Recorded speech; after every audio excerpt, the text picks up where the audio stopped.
Herzlich willkommen zu einer weiteren Ausgabe von Weisheiten zum Mitnehmen.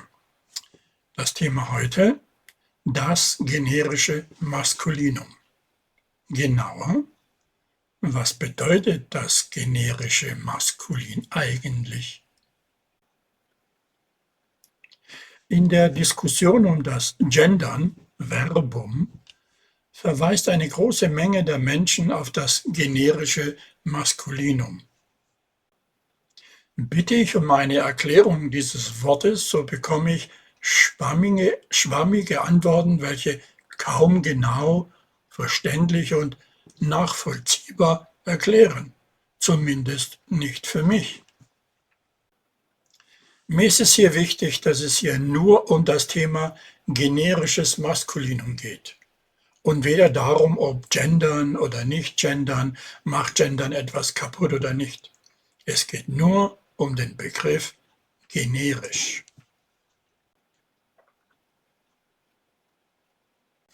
Also, dann wollen wir das doch mal angehen. Das generische Maskulinum bezieht sich auf die Verwendung der männlichen Form in der deutschen Sprache, wenn sowohl Männer als auch Frauen gemeint sind. Das ist ein sprachliches Phänomen, bei dem in vielen Texten und Gesprächen die männliche Form als allgemeine oder generische Form benutzt wird. Zum Beispiel, wenn man sagt, der Arzt kümmert sich um seine Patienten, können damit sowohl männliche als auch weibliche Ärzte gemeint sein. Gemeint sein. Sicher kann man sich da aber nicht sein. Das generische Maskulinum ist in der Linguistik umstritten, da es als nicht geschlechtergerecht angesehen wird. Es bezieht sich auf die Verwendung der männlichen Form für alle Geschlechter, was einige Menschen als problematisch empfinden, da es Frauen in der Sprache unsichtbar machen kann. Der Begriff Generik im Sinne von generisch beschreibt hingegen etwas Allgemeines oder Unspezifisches, hat aber direkt keine Verbindung zur geschlechtergerechten Sprache. Der Fokus und die Betonung in diesem Satz liegen auf dem Wort Verwendung. In diesem Kontext wird verdeutlicht, dass es beim generischen Maskulinum hauptsächlich um die Verwendung der männlichen Form in einer allgemeinen oder generischen Weise geht, unabhängig vom Geschlecht der Person, auf die sie sich bezieht. Dies kann dazu führen, dass Frauen und auch andere Geschlechter in der Sprache unsichtbar werden, weil es ja genau das ist, was in der geschlechtergerechten Sprache kritisiert wird. Okay, klare Frage, klare Antwort bitte. Warum heißt es generisches? Okay, generisch bezieht sich auf etwas Allgemeines oder Unspezifisches. Im Kontext des generischen Maskulins bedeutet generisch, dass die männliche Form in der deutschen Sprache oft verwendet wird, um sich auf Personen im Allgemeinen zu beziehen, unabhängig von Geschlecht. Das Wort generisch wird hier also verwendet, um anzuzeigen, dass es sich um eine allgemeine oder geschlechtsneutrale Verwendung handelt. Unspezifisches, das beantwortet eigentlich alle meine Fragen. Danke. Ich könnte eigentlich das Video hier beenden. Mache ich aber nicht, denn ich bin mir sicher, es gibt da draußen genug Menschen, die genaueres wissen möchten. Oder? Oder etwa nicht?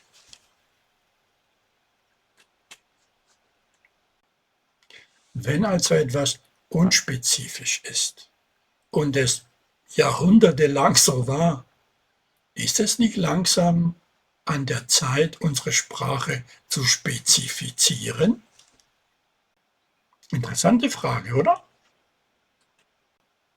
Die Frage nach der Geschlechtergerechtigkeit in der Sprache und dem Umgang mit dem generischen Maskulin beschäftigt viele Menschen und ich bin nicht der Erste und auch nicht der Letzte. In den letzten Jahren hat es in dieser Hinsicht tatsächlich Veränderungen und Diskussionen gegeben. Einige Menschen befürworten geschlechtsneutrale, also eine spezifische Sprache, um sicherzustellen, dass Frauen und Männer gleichermaßen berücksichtigt werden. Dazu gehören die Verwendung von Binnen-I, zum Beispiel LehrerInnen, oder Gendersternchen, zum Beispiel Lehrersternchen-Innen, sowie die Entwicklung von geschlechtsneutralen Formen, zum Beispiel Studierende statt Studenten oder Studentinnen. Genau das soll sicherstellen, dass niemand in der Sprache unsichtbar gemacht wird. Okay, davon halte ich persönlich gar nichts. Warum? Weil es sich weiterhin auf Geschlecht fixiert. Student Sternchen innen. Außerdem ist es, nein, kann es, weiterhin als diskriminierend empfunden werden.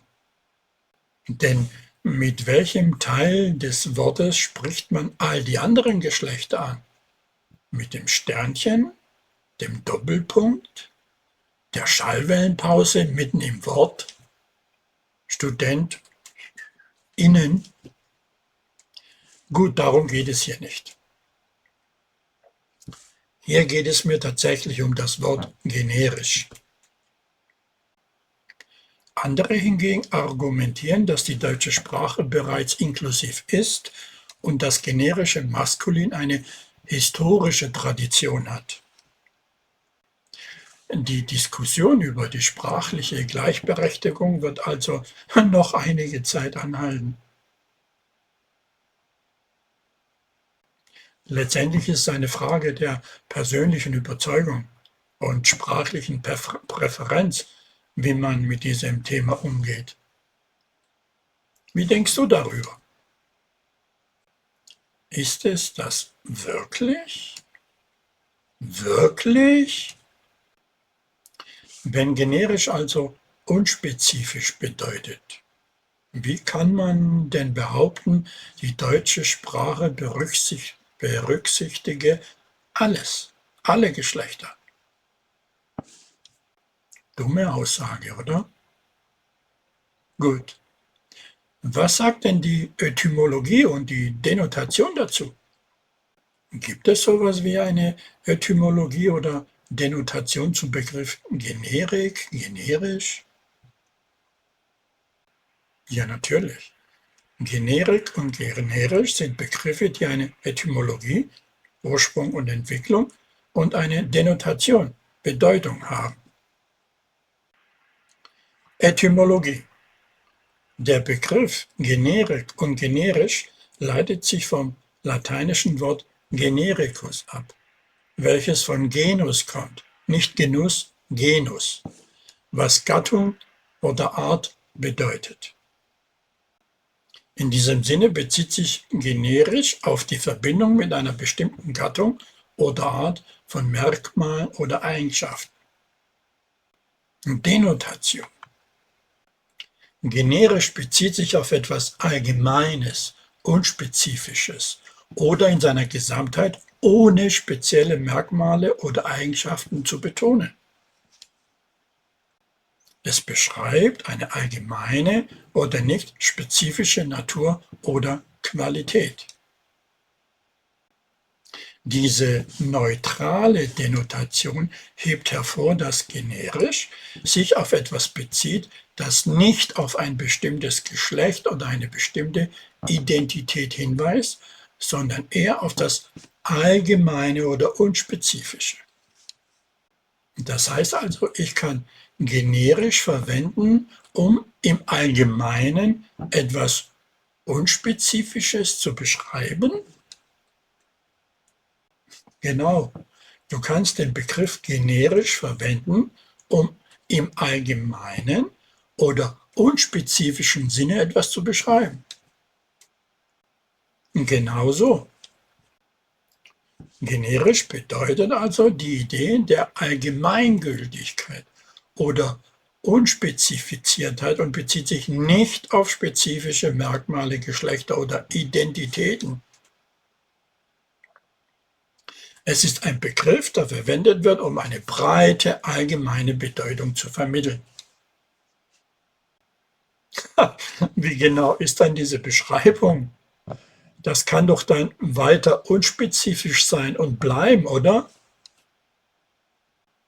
Tja, tatsächlich kann die Beschreibung des Begriffs generisch selbst auch unspezifisch und allgemein gehalten sein. Das ist doch eine ironische Art, die Natur dieses Begriffs zu unterstreichen. Generisch ist also in gewisser Weise selbst ein generischer Begriff, der auf Allgemeinheit hinweist. Oh, ich liebe mich. Diese Ironie mit dem generischen generisch ist doch passend und untermauert eigentlich meine Aussage von oben, dass das eine dumme Aussage ist, oder? Tatsächlich kann man also argumentieren, dass die Verwendung des generischen Maskulins, das auf unspezifische Weise verwendet wird, nicht notwendigerweise alle Menschen gleichermaßen berücksichtigt. Dies ist einer der Kritikpunkte an dieser sprachlichen Tradition. Sprache entwickelt sich jedoch ständig und die Diskussion über geschlechtergerechte Sprache ist Teil dieses Wandels. Einige Menschen glauben, dass es wichtig ist, die Sprache so anzupassen, dass sie inklusiver ist, während andere diese Veränderung kritisch sehen. Manche würden jetzt vielleicht sagen, es ist überhaupt keine dumme Aussage, sondern vielmehr ein Ausdruck der verschiedenen Ansichten und Meinungen, die in dieser Diskussion existieren. Die Sprache ist ein lebendiges und in sich entwickelndes Medium, und wie sie verwendet wird, ist oft von gesellschaftlichen Veränderungen und Normen beeinflusst. Für mich persönlich ist es und bleibt es eine dumme Aussage, weil nahezu alle Deutschen, mit denen ich darüber rede, die sich in solchen Diskussionen einbringen, beziehen sich auf dieses generisch. Würde mich brennend interessieren, wie viele wissen, was das Wort tatsächlich bedeutet und was sie so en passant benutzen. Ich bin der überzeugenden Meinung, wir sollten dann schon an der Wurzel beginnen, oder?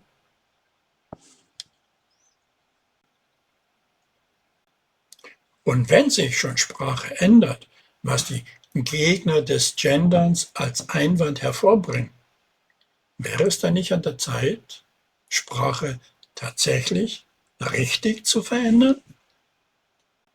Also Sprache an den Wandel der Zeit anzupassen? Also mit Traditionen brechen? Traditionen können und müssen auch geändert werden, können und dürfen. Traditionen können und sollten sich im Laufe der Zeit ändern, insbesondere wenn sie als ungerecht oder diskriminierend angesehen werden. Die Diskussion über geschlechtergerechte Sprache ist ein Beispiel dafür, wie Sprachgewohnheiten überdacht und angepasst werden, um Gleichberechtigung und Inklusion in der Kommunikation zu fördern. Die Veränderung von Traditionen in der Sprache kann zwar langsam sein, aber sie ist ein wichtiger Schritt hin zu einer gerechteren Gesellschaft. Es ist ermutigend zu sehen, dass viele Menschen und Institutionen sich aktiv für geschlechtergerechte Sprache und gegen diskriminierende Sprachgewohnheiten einsetzen. Irgendwie erinnert mich das an „So haben wir es immer gemacht, so machen wir es weiter“. Naja, diese Konstruktivität dieser Einstellung zeigt sich in vielen politischen, religiösen und kulturellen Punkten. Es gibt so eine Aussage, im Krieg geht es immer um Politik und Religion. Jetzt kommt eine neue Komponente dazu. Das generische Maskulinum. Ja, das Thema generisches Maskulinum und geschlechtergerechte Sprache kann manchmal in Diskussion genauso leidenschaftlich und kontrovers sein wie Politik und Religion. Ja,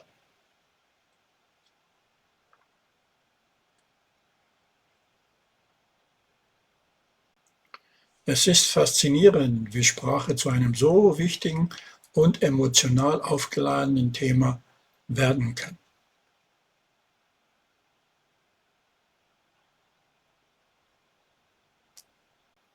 Aber am Ende des Tages geht es darum, wie wir, Gesellschaft, effektiv miteinander kommunizieren können und sicherstellen, dass niemand aufgrund seines Geschlechts oder seiner Identität diskriminiert wird.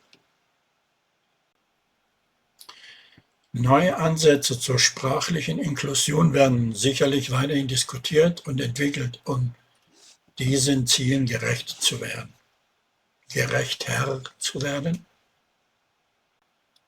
Dann wäre es doch zielführender, sich vom Generischen nicht genau spezifiziert zu trennen, oder?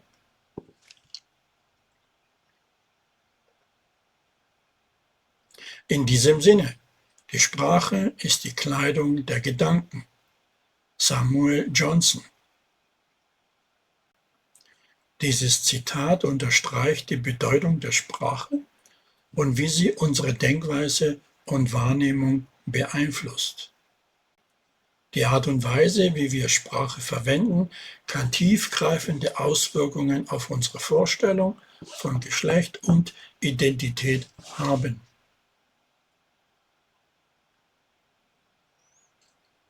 Weisheiten zum Mitnehmen. Bleibt mir gewogen, euer Georg Moratidis. Bis zum nächsten Mal. Kommentare erwünscht.